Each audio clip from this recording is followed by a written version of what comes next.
जय हिंद, नमस्कार। मैं अंबर जैदी स्वागत करती हूँ आप सबका एक बार फिर से हमारे आज के कार्यक्रम में।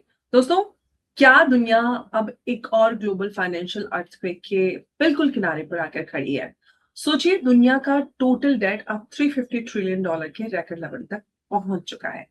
सिर्फ अमेरिका ही नहीं बल्कि यूरोप, चाइना और जो डेवलपिंग इकोनॉमीज है उनके ऊपर भी जो कर्ज का पहाड़ है वो बढ़ता जा रहा है। और इसी बीच जो है दुनिया की सबसे बड़ी इन्वेस्टमेंट बैंक्स में से एक बैंक ऑफ अमेरिका ये वार्निंग दे रही है कि S&P 500 में ऐसे टेक्निकल और हिस्टोरिकल सिग्नल्स दिखाई दे रहे हैं जो पहले भी बड़े जो मार्केट करेक्शन से ज्यादा नजर आए थे।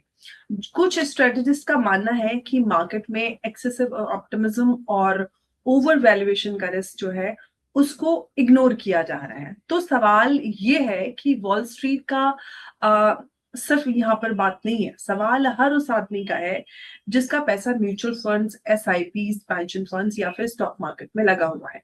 क्या AI बूम के नाम पर एक नया फाइनेंशियल बबल तैयार हो रहा है? क्या रिकॉर्ड ग्लोबल डेट किसी नए 2008 जैसे क्राइसिस की वार्निंग दे रहे हैं? और क्या अगर अमेरिका की स्टॉक मार्केट हिलती है तो क्या इंडिया भी उसके चपेटे में आएगा? और साथ ही साथ सबसे बड़ा सवाल ये कि दुनिया की जो ग्रोथ है वो कहीं ना कहीं हम ये कह सकते हैं कि क्या दुनिया की ग्रोथ के सहारे चल रही ये जो उधार की ग्रोथ हम इसको कह सकते हैं, क्या ये मतलब उधार की ग्रोथ है? और साथ ही जो सेंट्रल बैंक हैं उनके पास अगले क्राइसिस से लड़ने के लिए कितनी ताकत बाकी है? तो इन सारे सवालों को आज हम समझने की कोशिश करेंगे और सबसे बड़ी यहाँ पर हम इन फैक्ट्स के साथ चर्चा करने वाले हैं। और मेरे साथ एक बार चर्चा में मौजूद है उमेश अग्रवाल जी। उमेश जी, बहुत स्वागत है आपका। जय हिंद, नमस्कार। जय सिया राम अंबर जी।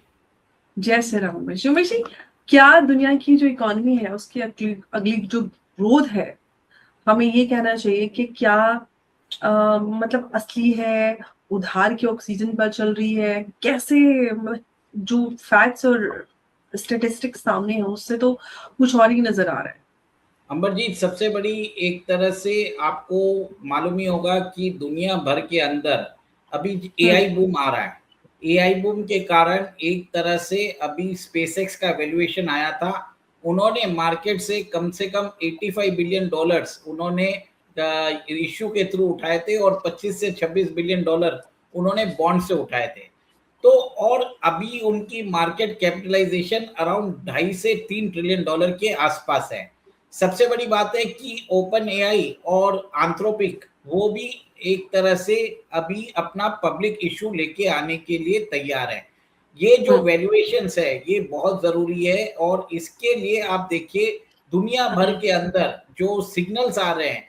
आप देख लीजिए, गोल्डमैन सैक्स ने अपने प्रीमियम कस्टमर्स को बोल दिया है कि एक करेक्शन इमिनेंट है।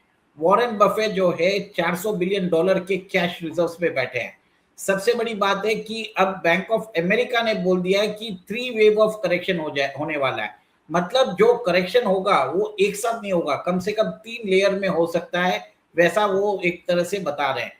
सबसे बड़ी बात है कि जिन लोगों ने 2000 का जो .com बूम देखा है और क्रैश देखा है, उससे भी भयानक क्रैश की प्रिडिक्शन आ रही है। देखिए अमर जी, जो आने वाला जो रहने वाला है, जो करेक्शन आने वाला है, it will be greater than the 2008 subprime crash. It will be greater than the 2000 जो .com इंटरनेट बबल क्रैश था, उससे भी बड़ा होने वाला है। And it will be somewhat equivalent to 1935 depression.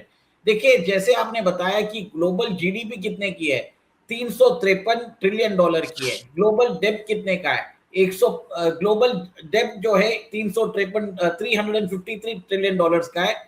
Global GDP है 115 बिलियन ट्रिलियन डॉलर्स की। अब ये रेशियो कितना है, 305%। मतलब आप सोचिए 3:1। मतलब अगर $1 की इंक्रीमेंटल ग्रोथ आपको चाहिए तो $3 आपको डेब्ट जनरेट करना पड़ेगा। तो ऐसी स्थिति में आ चुका है मार्केट के अंदर। और देखिए, जो .com का जो वैल्यूएशन जैसे स्ट्रेच हो गया था, वैसे ही एआई का वैल्यूएशन भी स्ट्रेच हो चुका है। सबसे बड़ी बात है कि डेटा सेंटर्स लग रहे हैं। डेटा सेंटर्स लगने के कारण जो इन्वेस्टमेंट्स है वो भी जाते जा रहे हैं। आप देखिए कि ओपन एआई और ये बहुत जितनी भी कंपनीज है, माइक्रोसॉफ्ट है, एनवीडिया है, सब ने आपस में इन्वेस्टमेंट भी करके रखा है। वो उनके शेयर होल्डर भी है, वो उनके कस्टमर भी है। ये एक तरह से एक रिवॉल्विंग एक तरह से चल रहा है। एक समझ लीजिए एक इसकी टोपी उसके सर, वैसा काम चलता जा रहा है। अब आप समझ जाइए कि ग्लोबल रीसेट आना ही है, कोई उपाय नहीं है। आपको मैं आपको ये क्लियर कट बता देता हूं, क्योंकि डेब्ट जो है एक दिन कोई ना कोई तो डेब्ट को उसको रीपे करने की जरूरत है। और अगर डेब्ट रीपे नहीं होता है तो डिफॉल्ट्स होंगे, और डिफॉल्ट जब होंगे तो किसी ना किसी को तो लेना पड़ेगा। तो डिफॉल्ट्स को कैसे एलिमिनेट किया जाएगा, ये डिफॉल्ट है उसको सेट कैसे किया जाएगा, इसके लिए जो है स्टॉक मार्केट को क्रैश किया जाएगा। और स्टॉक मार्केट को क्रैश करने से पहले एसेट प्राइस जो है सब जगह बढ़ाई जाएगी। देखिए क्रिप्टो के अंदर ऑलरेडी चालू हो चुका है। आप अब देखिए एआई के अंदर अभी जो है वैल्यूएशन अनरीजनेबल वैल्यूएशन पहुंच चुका है। सिमिलरली आप ये देखेंगे कि बहुत जितनी भी बड़ी इकोनॉमीज है उनका डेब्ट टू जीडीपी 300% के आसपास है। अमेरिका का भी टोटल डेब्ट अराउंड 100 ट्रिलियन के ऊपर है। चाइना का 60 से 70 ट्रिलियन डॉलर्स है। जापान का जो डेब्ट टू जीडीपी है 262% है। तो ये जो ग्लोबल डेब्ट और जो जीडीपी के बीच में जो मिसमैच है, जब करेक्शन आएगा तब इसका जो क्वांटम होगा वो कितने का होगा आप सोचिए। अभी आप 300 ट्रिलियन और 100 ट्रिलियन को मैच मैं एक छोटा सा बड़ा आम आदमी का से जो सरोकार रखता है वो सवाल मैं आपसे पूछना चाहती हूँ कि जब जो ग्लोबल डेट है वो 353 ट्रिलियन डॉलर्स तक पहुंच गया है, वो ये कहना चाहिए कि एक रिकॉर्ड लेवल तक पहुंच चुका है, तो इसका जो बिल है वो आखिर कौन भरने वाला है? आम आदमी, टैक्स पेयर्स, या फिर अगली जनरेशंस? कैसे इस मैथ्स को समझा जाए, मतलब to simplify for a common person? देखिए ये ग्लोबल डेब्ट टू जीडीपी इसके लिए समझने की जरूरत है, क्योंकि जब क्रैश होगा तब लेवल पे लेके आएंगे। तो मतलब क्या होगा, 200 ट्रिलियन डॉलर्स का एक तरह से कोलैप्स होगा। अब ये 200 ट्रिलियन डॉलर का जब कोलैप्स होगा, who will take the burn, सबसे बड़ी बात है। और इसी के अंदर मैं आपको बताता हूं कि ये जो बबल है ये अभी बढ़ता जाएगा, ये it's not the end of the bubble. पर टॉप कब तक बनेगा हमें भी नहीं मालूम। बट जिस हिसाब से डॉलराइजेशन और फिर बाद में यूएनाइजेशन और रुपी का इंटरनेशनलाइजेशन चल रहा है, मुझे लगता है कि जिसके पास भी डॉलर रिजर्व्स है वो एक तरह से क्रैश करेंगे। कब करेंगे हमें भी नहीं मालूम, क्योंकि कितने दिनों में होगा हमें भी नहीं मालूम। क्योंकि अमेरिका ने क्या किया है कि डॉलर को बचाने के लिए उसने स्टेबल कॉइन लेके आ गए, और स्टेबल कॉइन जो है उसको जो है उसको लिंक कर दिया यूएस ट्रेजरी के साथ। अब ये यूएस के अंदर जो ट्रेजरी बॉन्ड्स है it is equal to one stable coin, और वहां की जो कंपनीज हैं वो एक तरह से यूज करती जा रही है। और अमेरिका क्या कर रहा है, वर्ल्ड ओवर जितने भी जो इन्वेस्टर्स है उनको बोल रहा है कि आप हमारे स्टॉक मार्केट में इन्वेस्ट करो। पर स्टॉक मार्केट की वैल्यूएशन जो है अमेरिका में वो हाई हो चुकी है। अगर आप आज एक एप्पल का शेयर लेने जाओ या गूगल का शेयर, अल्फाबेट का लेने जाओ, बहुत लोगों के बस के बाहर चले गया है। इसके लिए वो क्या किए, टोकनाइजेशन ऑफ एसेट्स लेके आए। उन्होंने टोकनाइजेशन अभी प्रमोट कर रहे हैं। टोकनाइजेशन वो होता है कि आप एक बड़ा यूनिट होता है, समझ लीजिए एक घर होता है 1 करोड़ रुपए का।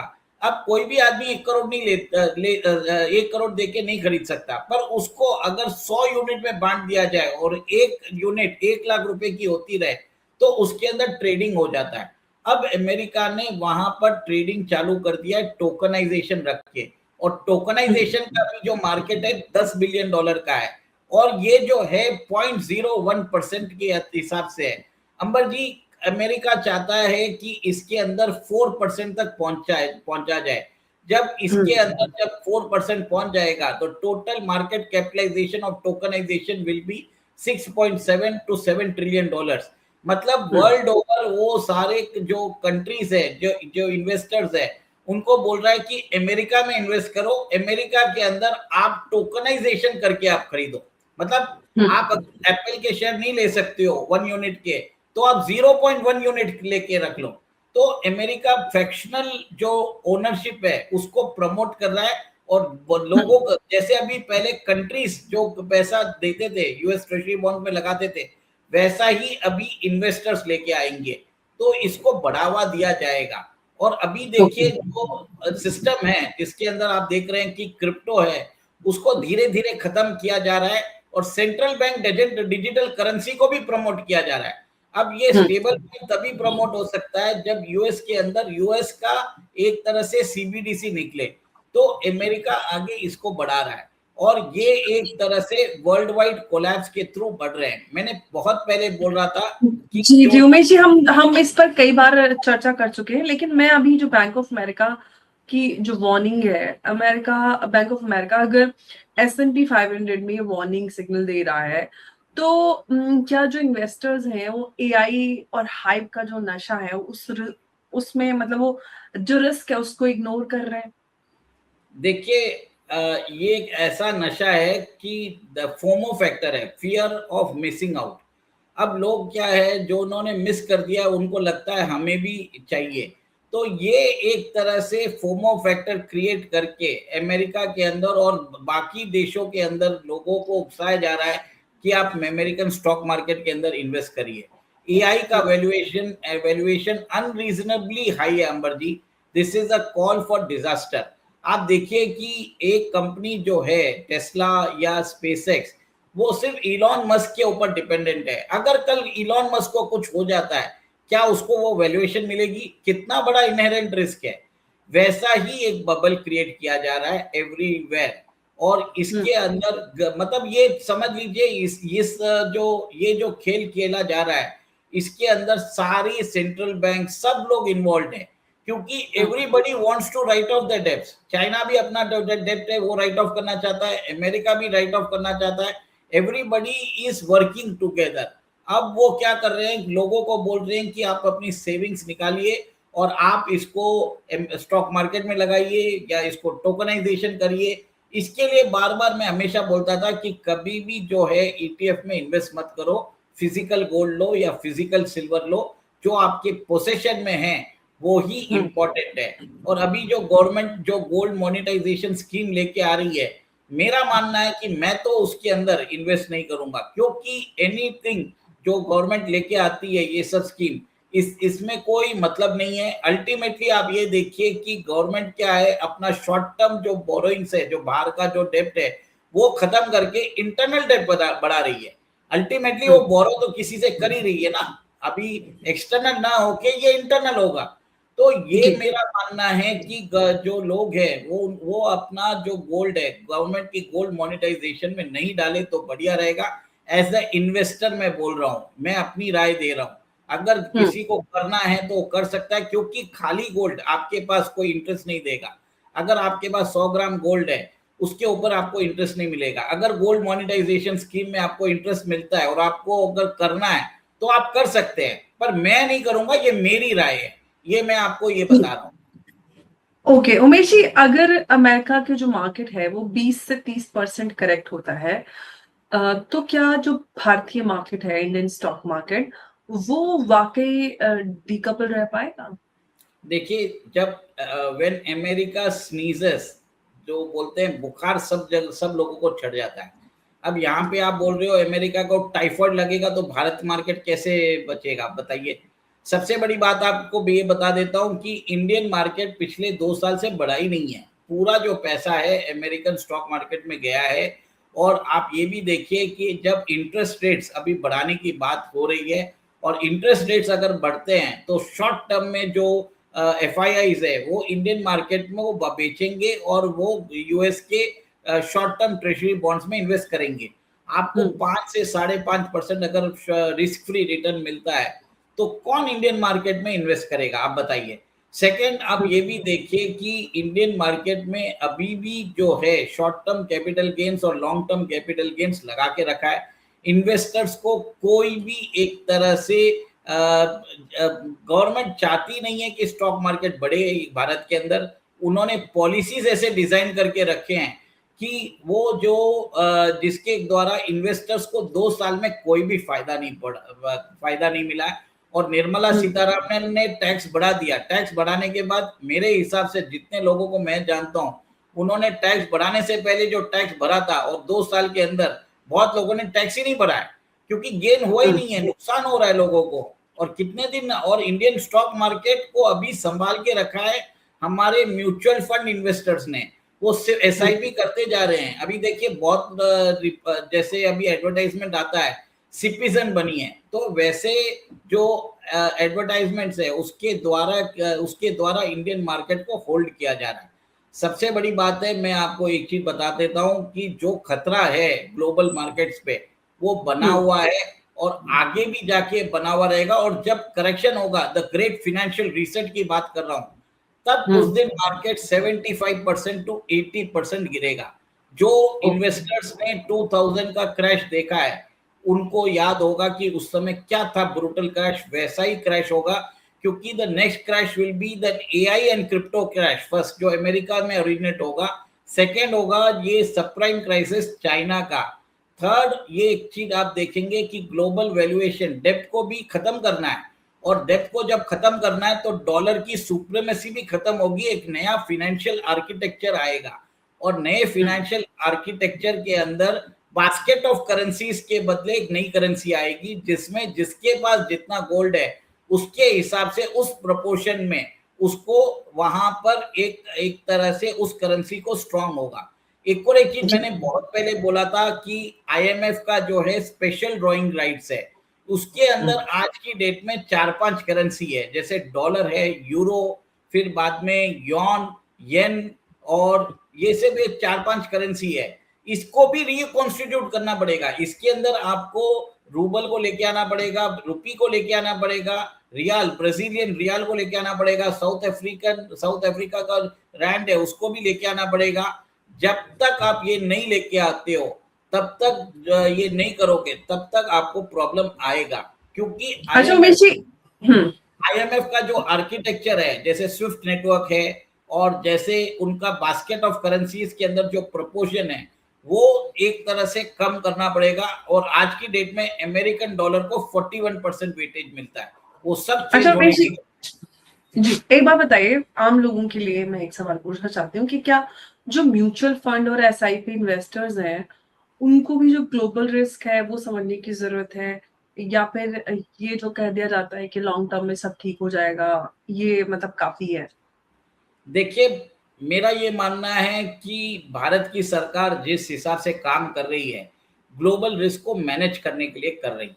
मोदी जी अभी देखिए गए हुए हैं इंडोनेशिया, और वहां पर आज बहुत ज्यादा धमाकेदार डील्स हुई है। वैसे ही ऑस्ट्रेलिया जाएंगे, वहां पर भी एनर्जी सिक्योरिटी, जो न्यूक्लियर फ्यूल के लिए यूरेनियम चाहिए, उसकी बात कर रहे हैं। उस हिसाब से मेरा मानना है कि म्यूचुअल फंड में अगर आप एसआईपी कर रहे हैं तो उसको जारी रखिए, बस वैसा पैसा डालिए जो आपको 5 साल या 10 साल के लिए जरूरत है। लॉन्ग टर्म को किसी को देखने की जरूरत है, पर शॉर्ट टर्म में आप एक देख सकते हैं मार्केट में वाइल्ड स्विंग्स और वाइल्ड वॉलेटिलिटी होने वाली है। क्योंकि अमेरिका में जो बैठा हुआ आदमी है वो एक तरह से देखिए उसने अभी प्रॉफिट किया है क्रिप्टो में $1.4 बिलियन। तो ये एक कॉन्फ्लिक्ट ऑफ इंटरेस्ट भी है, पर वो वहां पर चलता है। अमेरिका के अंदर वहां का प्रेसिडेंट प्रॉफिट भी कर सकता है, उसकी फैमिली प्रॉफिट कर सकती है।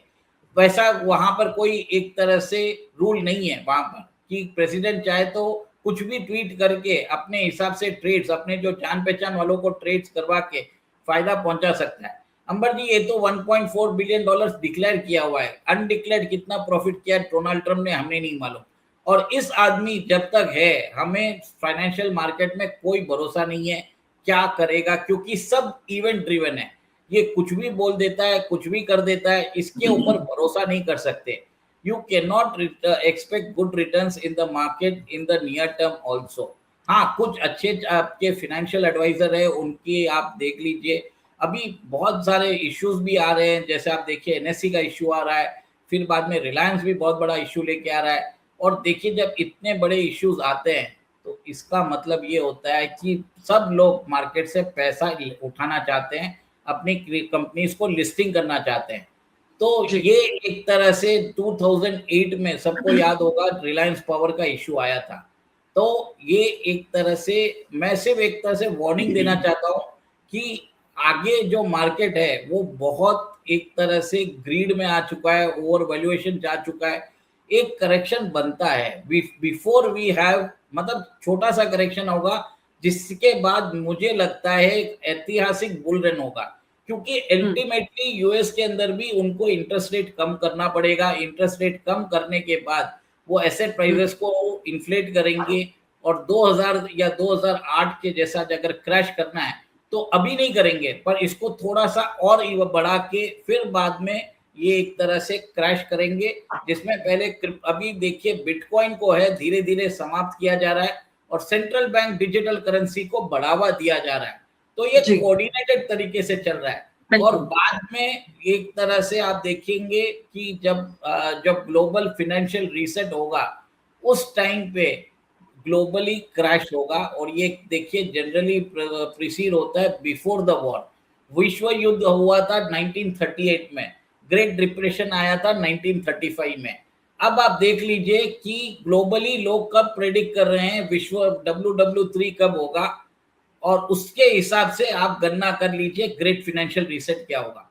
मैंने बिल्कुल हिस्टोरिकली बता दिया है, 1935 ग्रेट डिप्रेशन, 1938 वॉर चालू हुआ था, वर्ल्ड वॉर 2। बस इतना ही बताना चाहता हूँ। बिल्कुल। तो दोस्तों इतिहास से हमें एक बात जो है वो बार बार सिखाता है कि फाइनेंशियल जो क्राइसिस है वो कभी भी बैंड बाजा या सायरन बजाकर नहीं आते हैं।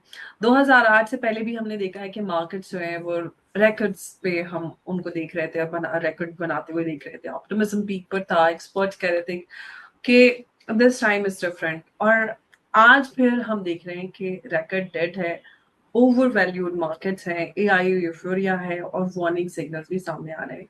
लेकिन याद रखने की एक बात यह है कि वार्निंग का मतलब क्रैश नहीं होता है। इसका मतलब होता है कि रिस्क को समझना और जो अंधाधुंध ऑप्टिमिज्म है उससे बचना। मार्केट ऊपर भी जा सकता है, करेक्शन भी आ सकता है, लेकिन डेटा ये जरूर कह रहा है कि कंपेंसेंसी जो है वो महंगी पड़ सकती है। इसीलिए आज का जो सवाल है वो ये नहीं है कि मार्केट कल गिरेगी या नहीं गिरेगी। असली सवाल ये है कि अगर गिर गई तो दुनिया क्या उसके लिए तैयार है। यही मैं आप सबको बताना चाहती थी। और मैं हूं अंबर जैदी, और सवाल पूछना हमारा फर्ज है और जवाब ढूंढना हम सबकी जिम्मेदारी। तो आज के इस चर्चा में जुड़ने के लिए आप सबका बहुत धन्यवाद। हमेशा आपका बहुत धन्यवाद। जय हिंद, जय भारत, जय सिया राम। जय श्री राम।